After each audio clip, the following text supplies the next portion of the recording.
All right, we have Xander here. Xander is a 1-year-old German Shepherd. He's a rescue from the German Shepherd Rescue of Orange County. And I'm going to show you how to put on the harness that we were just talking about.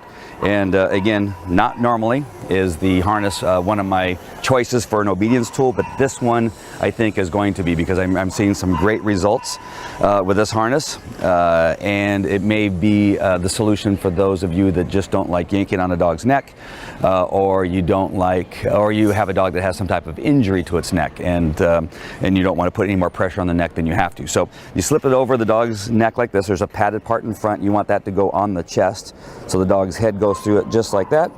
The belt goes underneath the dog here and then clips on the little clip there. Very easy to put together. Then you put your leash here on the D-ring on top of the harness, and you got your dog connected.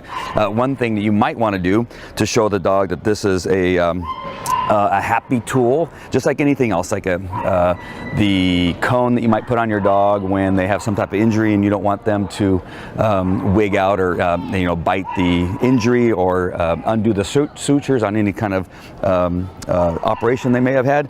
Once you put it on, you just give them a treat so that they associate putting this harness on with something very good, right? And so whatever that may be, it could be a collar of some sort, it could be, again, a harness, or maybe even that cone. And that is a great way to associate goodness with that very thing that they may not like that much. But not that this harness is uncomfortable, it's not. I can tell that it's well made. It's made in Italy. The material is really finely made and very strong. They got padding up here in the front, and it fits snug, and it's very well put together. Very well constructed piece of equipment. So I'm going to show you how we use this in some type of obedience training. Remember, when the leash gets tight or you put pressure on the leash, it has a martingale type of movement and brings the harness together. All right, come on. So I'm going to try to stay within the frame here. You see I gave the harness a little bit of a pop there. Xander comes right to a heel. Now, of course, we had started with this yesterday, so he's pretty much aware of how this thing works. Good. And you can see, for a harness, which would actually cause a dog to start pulling, he's not doing it, because right now we're using it as a training tool to teach him when he's out of position.